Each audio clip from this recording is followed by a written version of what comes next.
Hi folks, I hope you're well. Welcome to another little video, and a very cold but sunny day up here in the Pennines.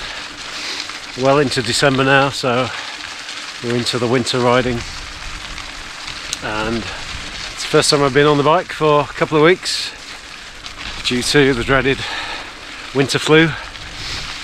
On the mend, not 100%, as you might be able to hear from my voice, just a little bit croaky, but yeah, it's been great to get out for just a few miles.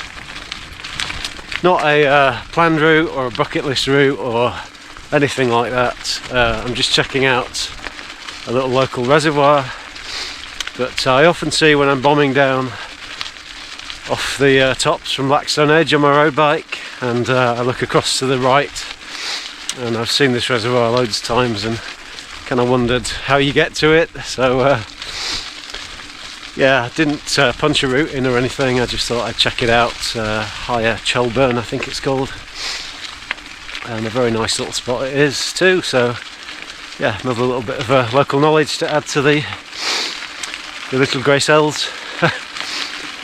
So yeah, just a little bit of housekeeping really, and to say, just in addition to the little post that I put up, thank you so much to everyone that's been following along on the channel so far. Right, can I film this going down a hill? No, probably not. Yeah, we a couple of weeks ago we got to 1,000 subscribers. You know, means very little in the grand scheme of things, but it's a nice little milestone to reach, and it wouldn't be possible without some really nice folks following along. So, you know, thanks again for your support on the channel. And the other thing I just wanted to mention as well was, I guess in response to, hang on, let me pull in here, this is getting too steep. Oh, shoddy videography skills. Yeah, just in response to the last video that I made about kind of cycling and getting older, I've just been blown away by all the fantastic comments that people have been leaving and replying to each other and stuff. And you know, to see so many people still going strong well into their 50s, 60s, 70s and even 80s, it's really kind of put me in my place in the best way.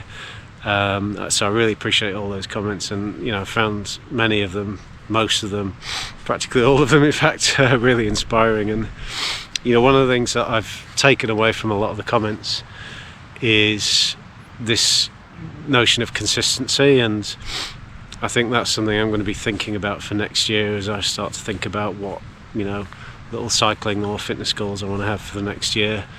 You know, I haven't got those locked in yet and, you know, finalised or anything, but I think consistency is definitely something I want to improve on next year.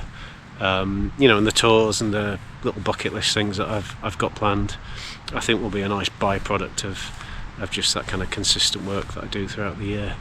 So yeah, that's not really the topic of the video today. What I wanted to talk about today was just distance, and you know, how far do you have to go for your trip to constitute a bike ride, or a proper bike ride in inverted commas. And it's something I've been sort of pondering recently, and particularly on this ride today. I mean, I'm at 11.4 miles. It's a really short distance ride. It might be just around 20, just over 20 by the time I get home. But you know, is that far enough to say you've been on a proper bike ride? Anyway, let's get off this little summit, back down onto the canal, and then I'll catch up with you then.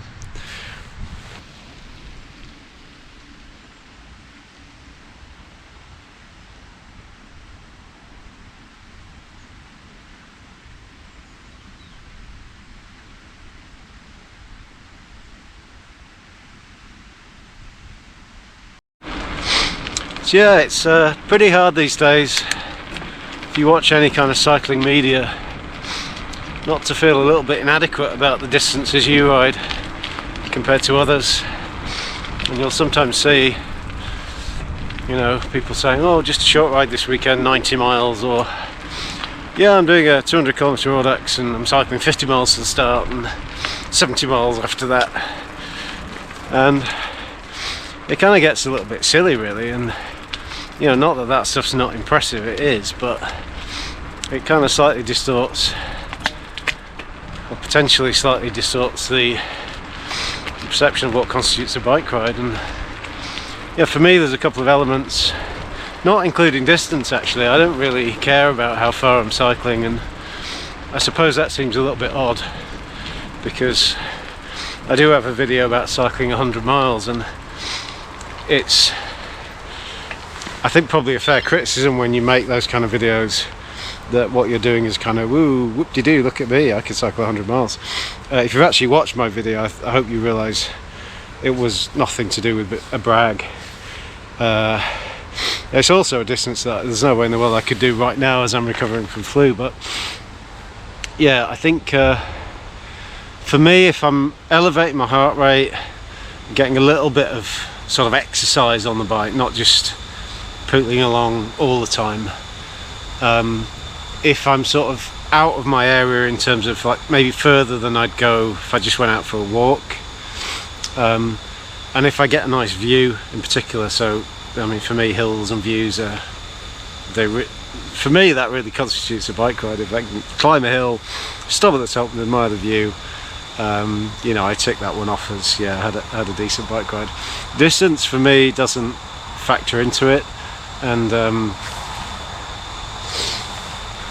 I think nobody should be discouraged from cycling a really short distance, whether that's 20 miles, 10, 5, or even less than 5 miles. You know, if you get out on a bike, have fun, you are getting a bit of exercise relative to your health at that point in time. Even better if you're kind of exploring a little bit of a new area, somewhere you wouldn't ordinarily walk to or kind of drive to. They're the sort of elements that I look to personally to kind of constitute, yeah, I've been on a bike ride, I've done a bike ride.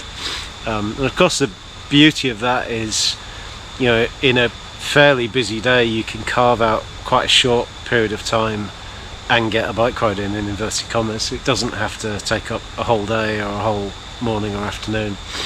I know it does vary, you know, different people have different ideas of what constitutes a bike ride. I think for a lot of people the bike rides that I sometimes do would be really frustrating. They wouldn't feel like they've had a proper workout, done the right mileage, etc, etc.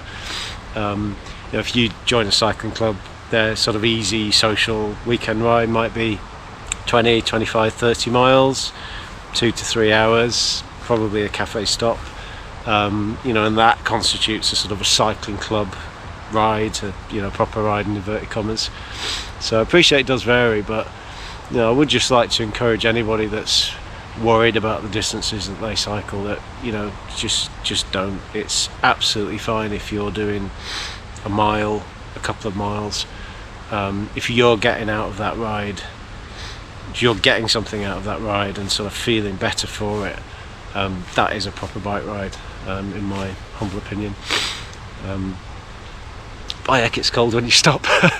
Right, a few more miles on the towpath and then we'll climb back up to the lake and start making our way home.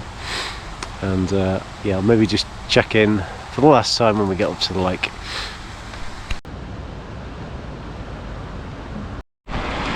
Okay, so just clocked 17.2 miles, probably 3 and a bit miles to go.